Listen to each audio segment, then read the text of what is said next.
Il y a quelques jours, un utilisateur de Reddit a publié un topic très intéressant au point que je me suis dit que ça méritait une vidéo. Le titre « Astralis ne vise souvent pas à hauteur de la tête et personne n'en parle ». Imaginez un instant, on a tous toujours appris qu'il fallait garder son viseur au niveau de la tête et la meilleure équipe du monde dirait l'inverse ? Alors je vais d'abord vous partager ce qui est dit dans le topic pour ensuite exprimer ma pensée sur ce sujet. C'est parti. L'auteur du topic explique qu'il a remarqué ça en regardant les derniers matchs d'Astralis, surtout pendant les rounds où ils sont armés. Il a donné une liste assez fournie d'exemples, sous forme de gifs, que voilà. Dans le premier exemple, on voit en effet Sipnix ou Xipex prendre une ligne Pop Dog au niveau du corps avec son Krieg. L'auteur montre ensuite des exemples d'autres joueurs pros qui, eux, visent la tête sur la même position. Autre exemple, Sipnix prend la rampe avec un crosshair placement très bas alors que les autres pros ne le font absolument pas. On voit également Magisk sur D2 qui vise clairement volontairement le corps alors que d'autres joueurs placent clairement leur viseur au niveau de la tête. Encore une fois, cette fois contre de l'écho, le crosshair placement de Magisk puissance près montre qu'il tire intentionnellement sur le corps de ses adversaires. L'auteur donne encore un exemple d'autres joueurs pros qui gardent l'appartement avec un angle différent et pareil pour le pit. Et on va garder un dernier exemple, encore une fois de Magisk, qui garde une ligne tunnel au niveau du corps en mid-round avec un joli triple kill à la clé.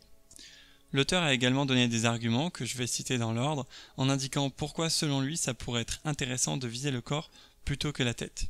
Premièrement, toucher les ennemis dans le corps les ralentit, ce qui a un grand impact dans un duel et un anti-rush. L'adversaire doit adapter sa visée. Ensuite, la tête est bien plus petite que le corps. On a donc moins de chances de louper sa première balle en visant le corps. Puis, il dit que s'il glaive par exemple à un duel contre un autre joueur, il lui mettra environ 50 avant d'être touché ou tué en retour. Viser le corps est plus sûr et plus rapide que de viser la tête. Ce qui fait par conséquent que les revenges sont bien plus simples si tes coéquipiers visent aussi le corps car il ne reste plus que 2 hits à donner.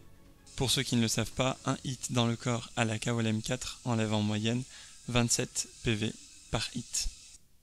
Il indique que c'est également sûrement associé avec le fait qu'il suffit qu'une grenade enlève au moins 20 HP pour qu'il faille seulement 3 hits au lieu de 4 pour tuer son adversaire. De mon côté, voici ce que j'en pense. D'abord, ces arguments font tous plus ou moins sens, et l'importance d'une bonne HE était déjà très connue et courant à haut niveau.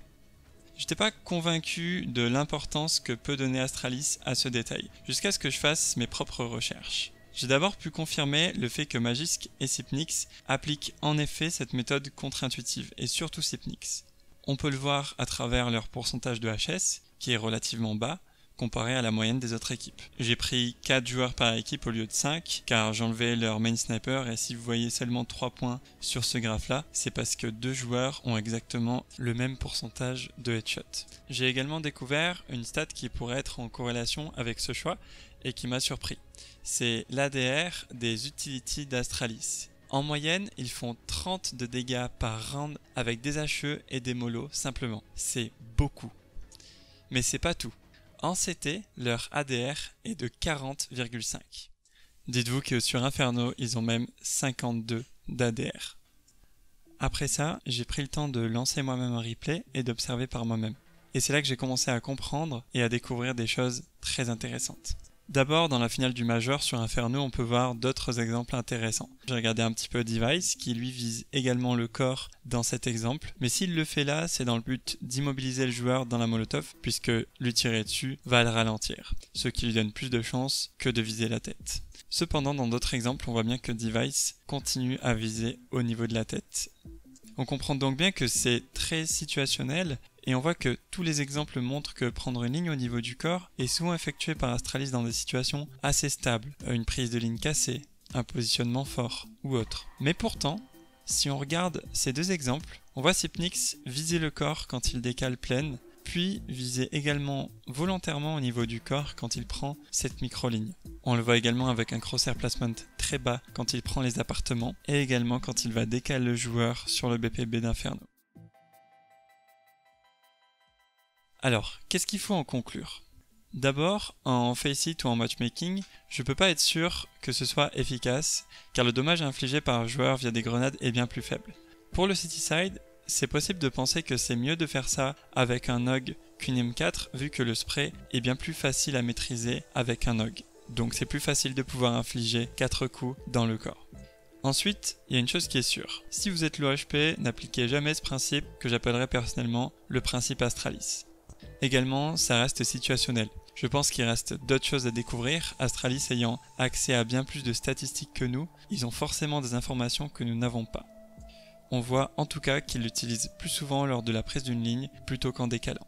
Cependant, voilà quelques éléments de pensée qui s'ajouteraient aux arguments de l'auteur. Premièrement, quand on vise la tête, si l'adversaire s'accroupit, c'est gênant et ça nous oblige à ajuster notre viseur pendant le duel. Le fait que les pros s'accroupissent clairement très souvent, voire décalent accroupi pour casser le crosshair placement, c'est sûrement un facteur pris en compte par Astralis lors de l'idéation de ce principe.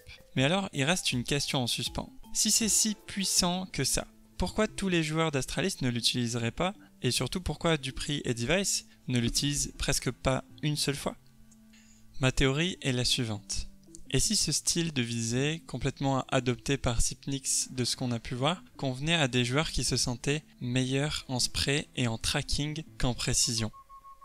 Par exemple, moi, j'ai un bon spray, mais niveau précision, je suis souvent à quelques pixels de la tête sur ma première balle. Ce qui fait que je vais potentiellement perdre mon duel sans infliger un seul dégât, alors que si je visais le corps, j'aurais 4 fois plus de chances de toucher ma cible, puisque la poitrine est plus large et donc j'ai une plus grosse marge d'erreur. Je songe sérieusement à essayer cette technique, qui est potentiellement plus adaptée pour mon type de joueur. Merci d'avoir regardé cette vidéo, pensez à vous abonner, à liker la vidéo et à commenter, partagez-la si vous souhaitez me soutenir, et moi je vous dis à la prochaine pour une nouvelle vidéo.